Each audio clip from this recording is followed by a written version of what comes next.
Hello, everyone. Thanks for coming. We got a really good turnout. I'm Sam. I'm an artist working with LZX right now, and I thought I'd give a quick background into how I got into LZX and why you might get into it as well. About 4 or 5 years ago, I was working a lot in live visuals using Illustrator and things like that, and I wanted to do some live control, and I found a video online by this guy Nick, Brown Shoes Only, and he was doing some like vector rescanning. I hit him up, I asked him how it works, and that's how I ended up in LZX land. It's like a really cool way to live process audio and video. So let's get started, let's dive in.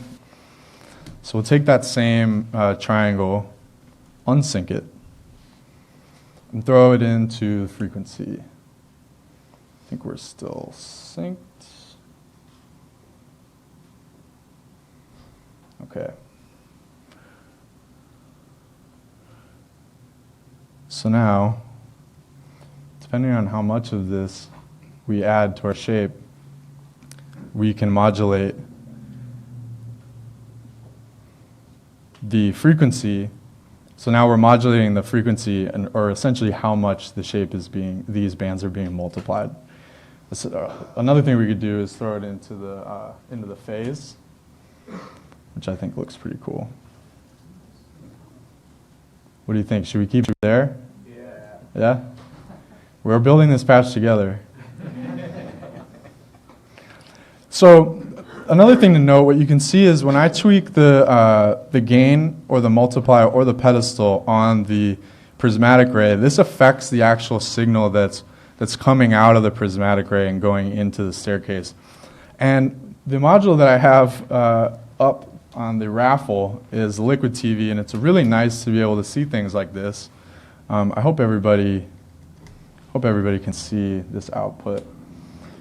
If not, try and get a look. But it's a cool way to preview what is coming out of the prismatic ray and then feeding into your staircase or whatever the destination for your modulation is. It's a nice way to kind of visualize the process. So essentially this is going into the staircase. And we'll tweak it around a little bit. The other reason that I recommend the staircase right off the bat is because it does have these 3 outputs, and the different outputs control the amount of the multiplication of the frequency or the source that's going in. And it's really cool because you have 3 channels on your visual cortex. You have red, green, and blue. So I quickly block the view here. There's your red channel. That's nice and evil. I like that. And your green channel. Okay, it's starting to ease up a bit. And then the blue channel. That's badass. I like that. It's pretty cool. And then so instantly, just with these 3 modules, you have a pretty deep patch that's audio reactive or module reactive. I think we could take like I don't know, are we going to get blown out again, audio-wise? Oh, no, we're good. Yeah, I'm bringing it up just a little bit, just a demo for a sec. Okay. I have the cutest audio system that I brought to demonstrate. Is it good?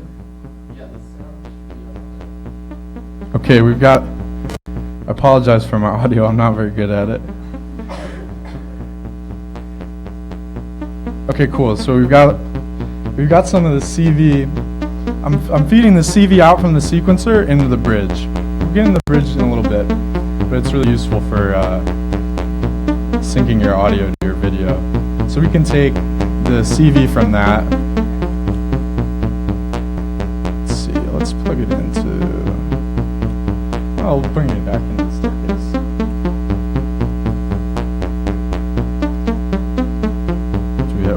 What is the issue here? Oh, I'm taking a trigger. Am I?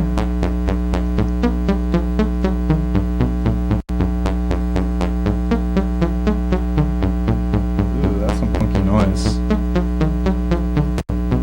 There we go. So, I'm pretty well known for getting myself in the mud like I just did. what happened was I had the frequency knob attenuated all the way down, so it wasn't really accepting anything. But as you can see, once we center ourselves a bit, we have the CV. I have some CV droop from these stack cables, but got audio controlling the video. Pretty sweet. What's that bad noise? Is that just the mixer?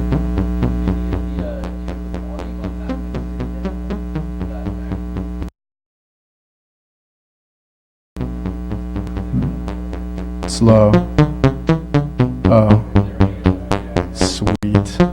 Cool. So I'm not gonna leave this on because it's gonna drive you all insane. But for the most part, too late, right? Guys, I'm really good at music. Trust me. This is a treat. Anyway, you guys can beat me up in the parking lot later. All right, so I'm gonna turn that down. It's for demonstration purposes only. My mixtape's coming out later. So right now we'll just keep the modulation. I was thinking before this, I was like, I'm gonna build a patch. It's really nice. Video doesn't scream at you the whole time while you're building a patch like audio does. And it actually looks kind of nice. So that's 3 modules. That's a basic system that I recommend. That's a small voice. In audio, you think of like a full voice as your oscillator, your filter, your VCA, and then it mixes out. And in video, to me, like a full voice would be an oscillator, navigator, shape changer, bridge, because it's utility, doorway, curtain, color chords. Got everything. You got your keyer, filter, mixer, your modulation source, and your shape generation. But we'll keep that on channel A because we always have channel B that we can move between. And so let's do that. We'll start our second shape. It's a good time to introduce the bridge. This has become, at first I was like, bridge, I don't need it. But I'm going to end up with a lot of the bridges because there's a saying for audio, right? You can never have enough VCAs. It's also true with video. You can never have enough mults, VCAs, or mixers. This has all of them. And it's a really cool way to bring audio into the video rack instead of the sensory translator. That generates envelopes, but this actually brings the audio rate down into video rate because it has you can divide the signal. You can keep it as it is, or you can multiply it by 5. So technically, you could even bring video rate into audio rate, which is cool. I haven't explored that realm much, but this left bridge, I'm just taking the horizontal and vertical out from the visual cortex. This is a really nice way, instead of using stack cables, which I find slam them all the time, and that's really bad for your jacks. It's really bad for your cables when there's like a huge cross coming out of your system. So I'm multing the horizontal and vertical out, which I will introduce you to the Navigator. I don't know if everybody's seen this. Navigator is the linear position and rotational processor. And a cool way to think of this in the system is if you're creating an animation, you'd have a camera above your object, right? The Navigator acts as that camera, and it can rotate around, and with something like the shape changer, you can actually position your shape as it's rendered out in your image. So I'm going to take a horizontal out, which is multed right here. And then I'm going to take the vertical out and plug it in. There's a horizontal and a vertical input. It makes it super easy. And then I'll show you really quick that output. Let me get some of these long cables. I'll plug this in the color chords, which is on our channel B. And off the bat, what you see is a mirrored output because I have this guy mirrored. Always good to note, whenever you're taking a horizontal and vertical out, it's always going to be directly controlled by the ramp generator controls. So, like what just happened to me, I had everything mirrored up top. You'll get a mirrored output. And what the Navigator is doing is it's outputs, and you're only seeing the horizontal out. It's a pretty cool module because you can manually spin. This is also synced, by the way, to the visual cortex. You can also auto spin it. which is a really beautiful mirror. It produces a mirroring effect, essentially. And then you can alter the Y mirror and the X mirror to get some pretty cool pattern generation. So there's different controls on it. You've got the X anchor and the Y anchor, which right now is just controlling how much of my ramp you're seeing. Doesn't get too interesting to me until you start moving your shape around. Like, let's key it really quickly so you can get a better view of it. Go into the keyer in a second. Always need a keyer. So this line is floating through space on its own, really. What you're seeing right now is I have the spin pressed in, so it's always going to automatically spin, and we can get pretty crazy with this, as much as crazy as my audio. What you're seeing now is the anchor's a bit offset, right? So zero it out. A cool way, something that I like to do is just spin it really fast until we center it. And then we'll slow the shape down a bit, bring the anchor in. So this is cool because you can essentially move your line around, your ramp around, and it creates some dynamic composition possibilities. Because, okay, so now I have this one ramp going horizontally, and then as we swap things around, when we mix these two channels together, I hope everyone can see this. I'm like totally blocking this with my arm. As we mix these two channels together, now you have something that you can move around. And for example, you could animate that, you could modulate that. Of course, all these parameters, such as the X and the Y position, you can modulate with the prismatic array or an audio source. So yeah, if we speed it up, we get into the modulation range. This is going into the Y position, and you can create, let's move this guy in a bit. It just gives you a lot of positional controls, which is super valuable in a system like this. Because before things like the Navigator and the shape changer, all of the ramp generation is centralized, and so now you actually get some compositional possibilities, which is really powerful. And then we can do something like turn it all the way down, give it some more smooth movement. You know, you could cue this up on beat or something, insta rave, really nice. So let's go back into the beat channel. So Navigator's best friend to me is the shape changer, and I know a lot of you are actually here just to see the shape changer. I don't blame you, it's pretty sweet. The shape changer processes ramps, it processes shapes, and it really turns the system on, especially in concert with the Navigator, because it allows you to generate wild different shapes and then position them all around the screen using the Navigator. So it goes together, it's like it was designed this way. Take the horizontal and the vertical, and you plug them together. And some different controls. I don't know, have any of you seen I did a demo video of the shape changer online. Did anybody see it? A couple of people? Okay, cool. Yeah, what did you think? Did you like that demo? Was it nice? Yeah? All right, cool. I wasn't sure if the patch was cool enough afterwards. I was like, eh. All right, so right off the bat, the outputs on the shape changer, there's a keyed output. That's huge on the system because that means you don't necessarily have to use an external keyer like the doorway or the keyer on the visual cortex. I'll show you the output right now. I have no idea what we're going to get because there it is. Huge. Awesome shape, everybody. You can go home now. Okay, so it's not, what you're going to see on the screen is relative to the controls on the Navigator because, like I said, the Navigator, it rotates and positions the shape. Getting a little bit of noise. I have a prototype shape changer. Just for our sanity, I'm going to try and center this guy again. Don't let me pilot your spacecraft. Okay, cool. So we can move this guy.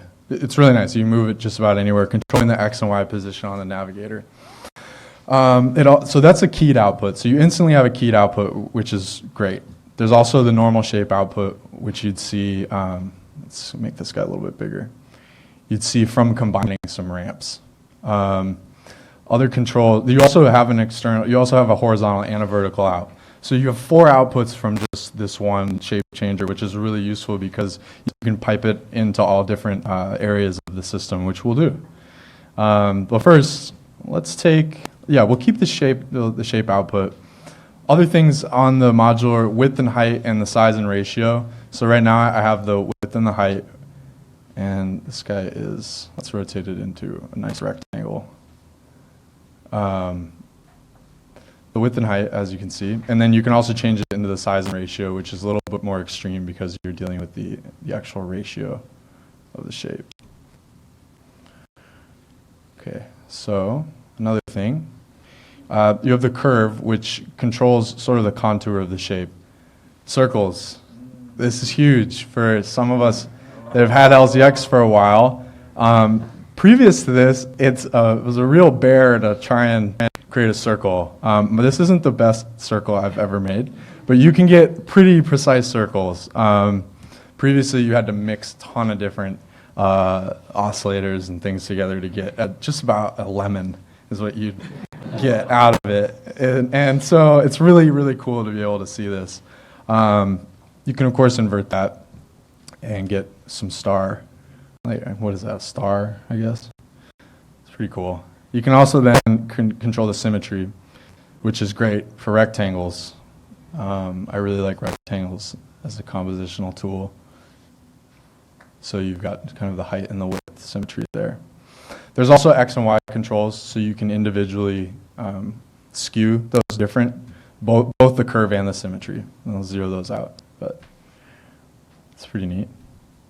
There's this one in the middle. It's for vector rescanning. I know some people like to do that, but you can also, it's also really useful in concert with the Cyclops, the laser module, which is really, really cool, and for vector rescanning as well. There's also mirrors, so you can mirror the shape further to fill up more space on the screen, do all kinds of crazy stuff with it. It's really an extension of the ramp generator on the visual cortex. You don't need the Navigator to use it. I might have said that already, but the result will be the shape will be centered. So to me, it's really cool to use the Navigator. So I didn't have anything planned for this, so we're just going to kind of off the cuff, let's build a shape. I'm going to take this shape and take the keyed output and we'll put it into this right here. What do you guys like? It sounded like you like the circle a little bit, so maybe we could add, everyone was like, ooh, circle, all right. So we'll take this shape right here. We could turn the spin on. I'm going to psych you guys out. Yeah, potato. Everyone likes potatoes, right? All right, so here we have a nice spinning shape. Eventually, I'm going to take this out of the key, and I'm going to bring it into a keyer right after we build our shape. It'd be nice, though, to modulate some of the parameters on the shape changer, wouldn't it? That way we get something cool. So I'm going to use my third prismatic ray. Let's take a sine out. Sine waves are pretty psychedelic, so could throw it in. Let's throw it into the symmetry. So right now the prismatic ray is making a dog bone sort of shape. It wasn't synced, but it was just barely modulating the shape. For our sanity, we can modulate something like the symmetry and attenuate how much you see on the shape. Things like sine waves are really nice to get. That's synced up right there. But if we, everyone was like, yeah, that's nice, and then I mess it up. So cool, Nickelodeon. Off the bat, pay me, Nick. Create really abstract shapes when adding modulation. It's pretty cool. And then we could also take our audio rate, which I won't put on again. Everyone hated me for that. I'll turn it up a little bit, and we can add it into the curve. Did I plug in the right one? I swear it didn't sound like that on my. I'm gonna blame them. You know, they get out of tune. Okay, so sorry, I'm hitting the wrong. So we can attenuate how much goes in the curve and multiply that a little bit. Am I putting that in the right one? Yes. I think I'm having some stack cable issues. We can also plug it into the width, might give us a better result. Yeah, that's nice. So again, some audio reactivity. If you have envelopes coming from your what? Yeah, it's pretty nice. If you can also take an envelope and modulate it. You can take audio envelopes and plug it in. If you had a really slow like ambient set and you have like a really nice slow audio envelope going in, it will alter the shape differently than a quick envelope or CV like that. Let's turn my little farting synth down. So yeah, we'll leave that in. I won't torture you anymore with the audio. Okay, so that's a quick way to look at the Navigator and the shape changer. And of course, the possibilities are really endless with this, especially once you start to modulate these parameters. Actually, you know what? I'm skipping out on the X and Y control. Let's plug this into that. That would be cool. This is something I can't believe I almost skipped that. This is my favorite thing to do because you're actually moving the shape around the screen by adding voltage control into the what do I have it into the Y position on the screen. And then of course if you were to like spin this around, it would move the shape differently around the screen. Yeah, it's pretty nice, especially if you send an envelope. In the demo video, I send it a couple envelopes actually, and it causes the shape. If you send it an envelope, you can make the shape bounce and spin and do all kinds of like sort of traditional animation. The X and Y. Do any of you know that classic bouncing ball M-ball maths? Yes. Anybody, you know it, right? You can animate your shape using that. It's pretty cool. I don't have the utilities to do that, but if you were to throw that into the Navigator, into the Y, your shape would bounce around. Pretty sweet. You know, and then you can take a ramp and make a floor or something. We'll start to render real scenes soon with this thing. But all right, so I'm taking the key out of the shape changer. Let's use the doorway, which is something that I use in just about every patch. I'm going to take the shape output. We're going to be using the same thing, but I'm going to take the shape. I'm trying not to block everybody's view here. I'm going to take the shape output and bring it into our doorway. Things are starting to get spaghetti over here, but I'm going to bring the feedback in afterwards. So we'll take that out for now. The doorway is a linear keyer, and I plugged it into the output. Love it. I do that all the time, even though they're clearly marked. Another thing, it won't hurt your system if you fudge it like that. So we'll take the source output then and bring that into our mixer. Bring it to channel 1. So right away on the doorway, there's these top controls. These control the fill. And this is really cool because depending on what you have in your doorway, the source, you can control the background or the foreground of the shape. And it's essentially leveraging those values off of whatever you put into the module as a source. You can also, I have it in outline mode, but you can also create a solid and sort of have the negative of the shape right there. There's also the threshold, which controls how much of the shape we're seeing. It's sort of mixing that value in. And then the gain, which affects how much of the keyed, basically affects the difference between the hard shape and the soft. Fully now, and then we're moving it out so it's softer. Let's keep it like this. So I'm just attenuating these knobs around until I get a result that I like. But it's nice to have the keyer because you can swap between a soft shape to a hard shape, and of course you can then modulate that with. This guy's moving still a little bit. Is everyone keeping their eye on this? It's like, looks like a germ.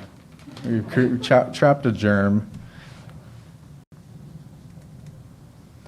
So we can modulate that then, like depending on how much we're putting in. Modulate these different. Let's take a separate oscillator here.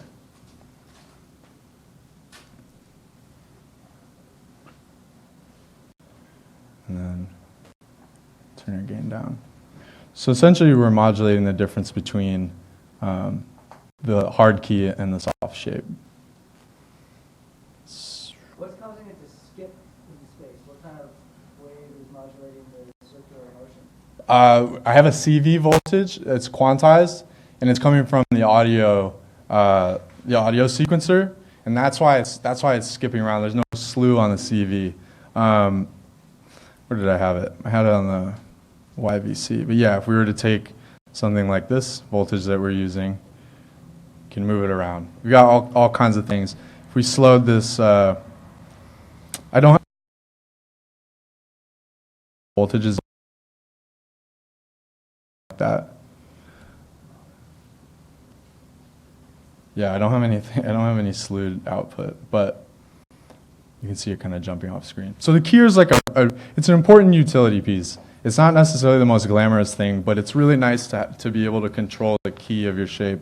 Another thing you can do is process live video with that, and you can key the output, which is something that you'd see on mixers traditionally, to kind of do luma keying or put into the threshold. So you can get wildly different results. Should we stop this spin? Kind of keep an eye on it there. And let's make our shape a bit bigger.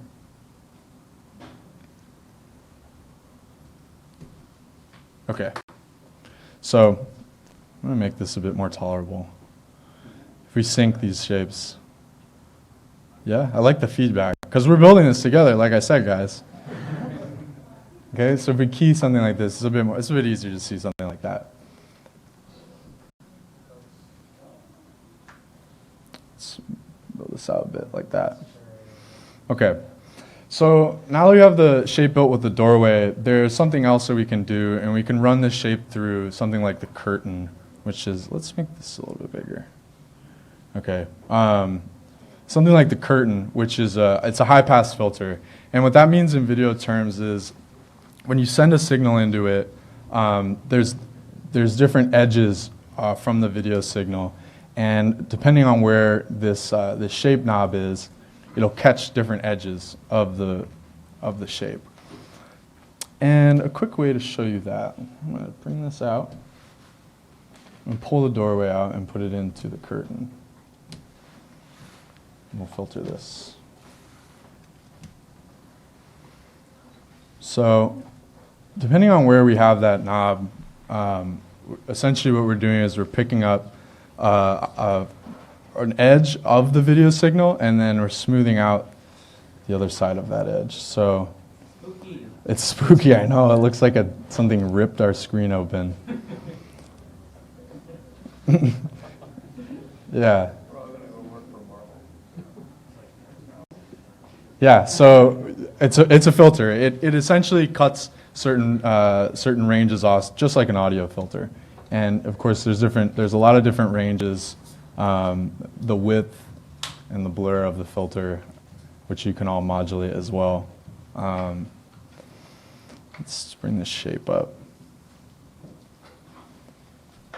Got a pretty. You know what? I'm going to bring this back into a diamond or something that's a little easier to see, because I think once we colorize it, it might be cool. It's a bit easier to see this filter effect. And you can almost get 3D effects with this filter, because if you look at that, you're essentially adding a light source onto the shape, which is pretty cool. I'm getting some pretty bad noise out of here. and that's something that if you modulate or control, you get this nice 3D effect, and that's something that's kind of hard to do for the most part in video. Let's colorize this a bit. All right, so that's one channel. I have this all going into the color chords. Color chords is a really interesting mixer because with this mixer, you've got 3 channels. Well, you essentially have 4 channels, but the first 3 are on these sliders. I hope everybody can see it. And it's really cool because depending on where you have these sliders, you can mix the next channel into it. So essentially you can create layers with the color chords.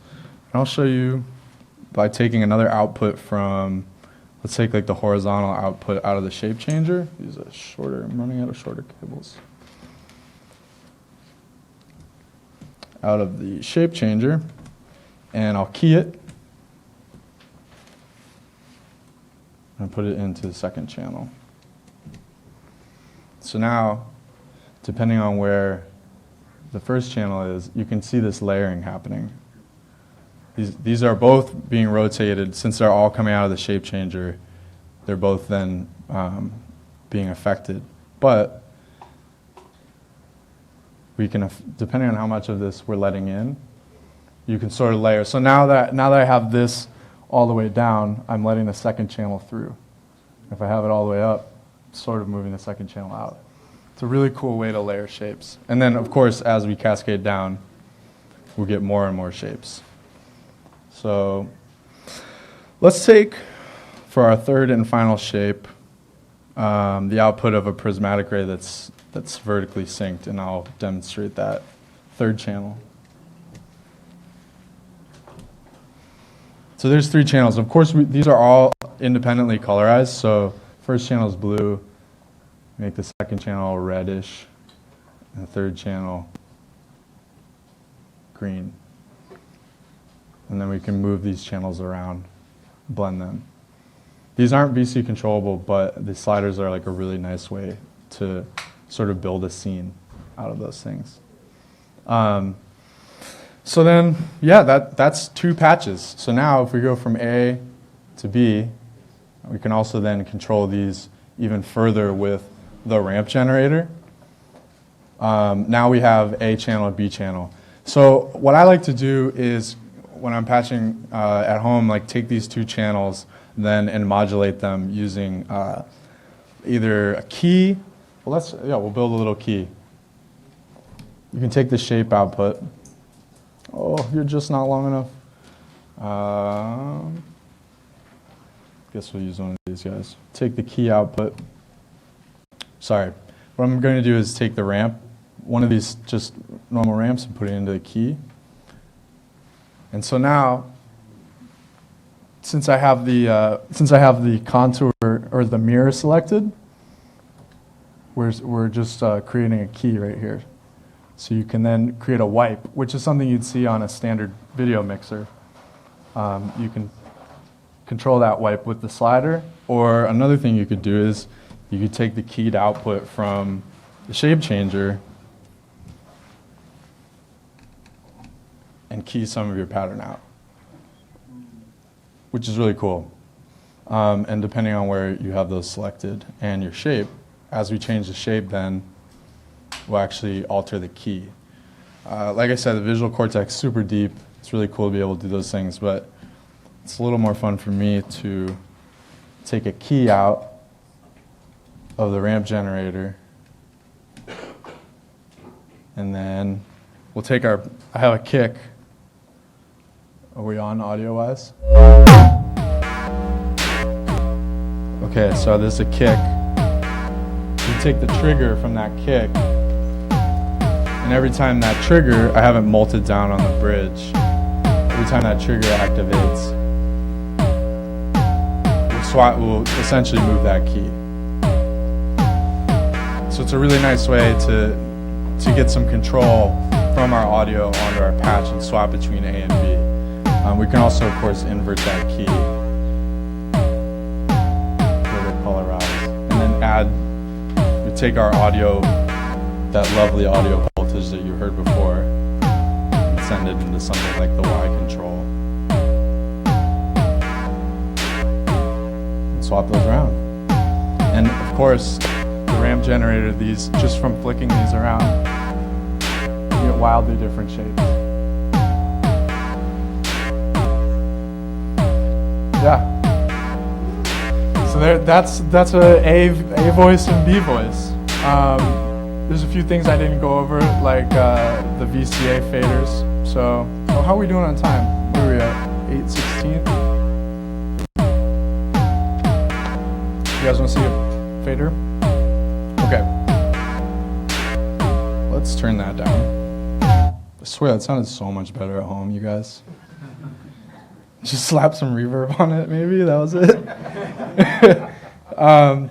So on the bridge, which I hype the bridge up so much because it is really cool. The bridge allows you to. It's basically a VCA, and what that lets you do is take voltage control and swap between your A and B channel. And it even has this lovely switch on it that lets you decide whether you want the A or B channel to be the dominant channel. And let's take some video. I don't know if this is still on.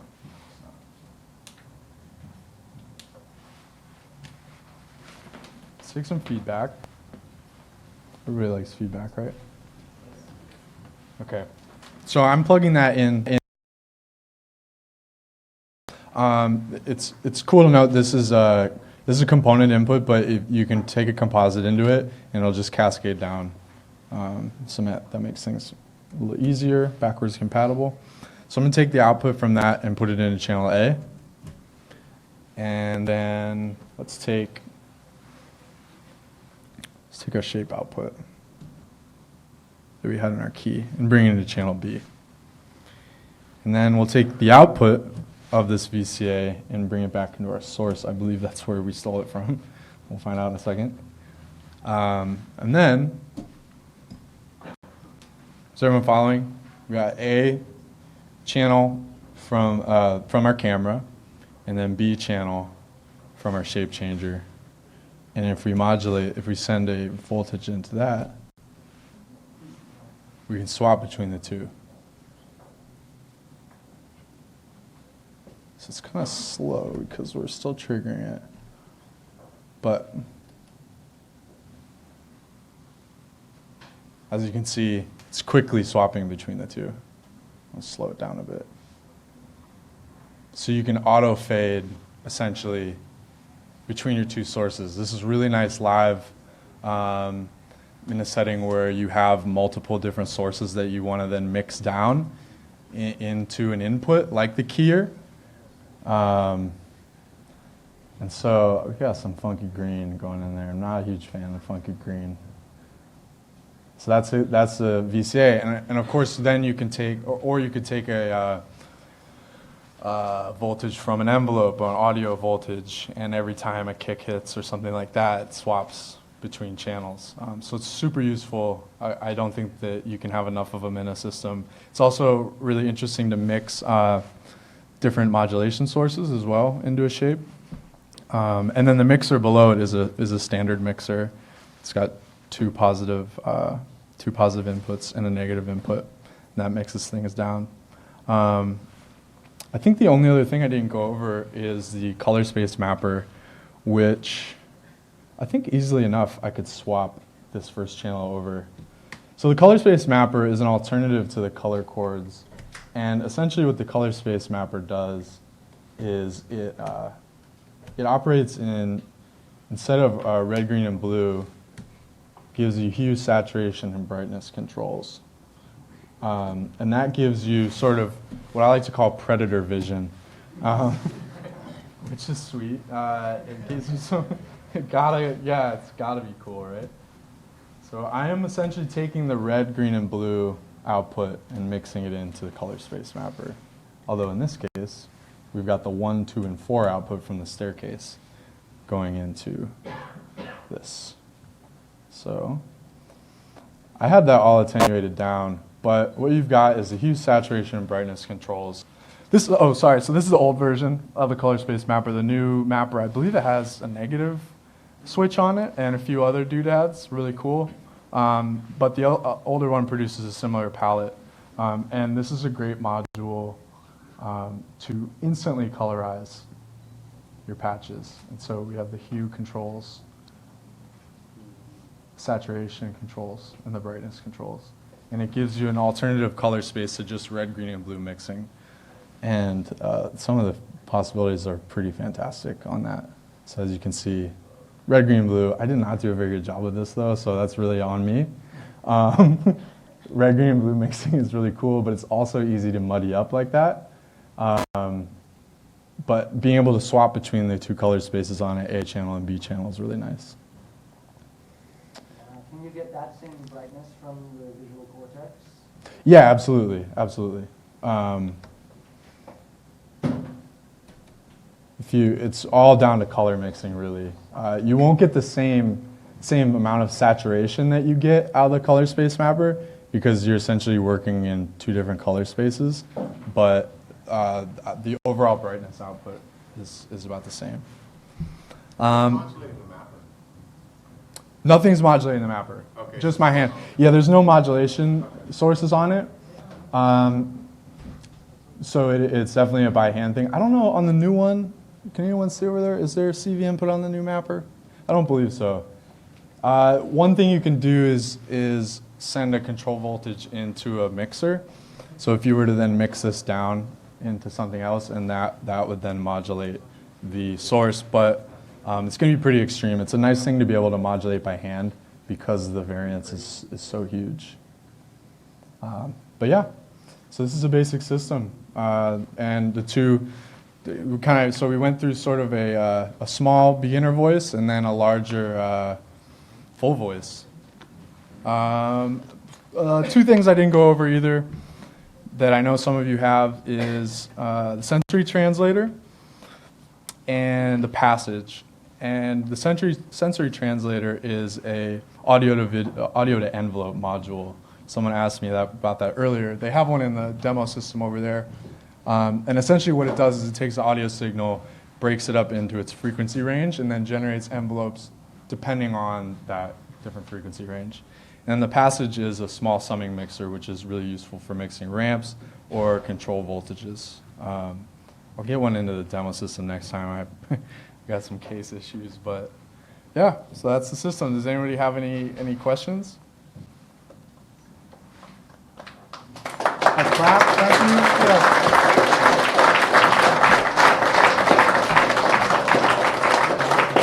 Thanks. Do you process regular video besides colors and shapes in this? Yeah, I mean, you can key video, you can colorize a video, and you can filter video. I could start breaking this down and doing individual things. So, for example, if we took our Luma output, which is just our brightness output from this feedback, which I think is still on. This camera loves turning off on me. It's a great friend. And we plug it into the staircase. We can get the different bands out of the video. So this is pretty cool. So this is feedback. That's funky stuff, yeah. Tweaking the wrong thing. So depending then on where we have the frequency or our phase, you can then modulate live video. I'm going to even turn it on all of you. Who wants to be in it? You asked the question. Wait, who asked the question? You asked the question. You're on blast. Okay, so as you can see, we're solarizing and affecting the different color bands. And depending on where these multipliers are, you'll get different variations on that. And then, of course, I mean, you can bring that just into the... Do I still have this guy plugged in? So I unplugged that. Then you can bring it into the color space mapper.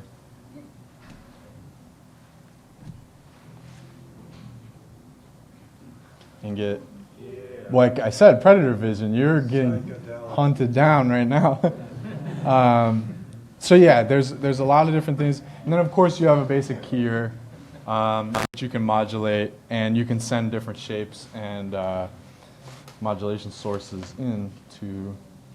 This is a staircase that we're using. into this to automatically affect it. So let's get something tolerable here. Yeah, don't recommend it for people with epilepsy because you can strobe yourself out. Here we just get a nice soft rolling horizontal, and then of course we can sync those up and further modulate, that signal with another oscillator to get some pretty cool animations in a second. Let's turn the gain up on you.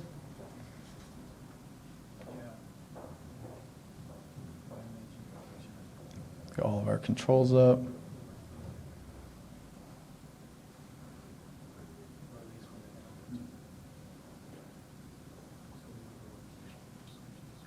There we go. So, yeah, there's all kinds of different things you can do with even just a staircase, which is something that I recommend. The staircase is CD controllable? Yeah, the two parameters on the frequency, which is the multiplication, essentially that, and then we're controlling the phase. So the phase is the relationship between the different color bands. I don't know if that's that. So yes, you have those two CV controllable options, which can offer multiple different results.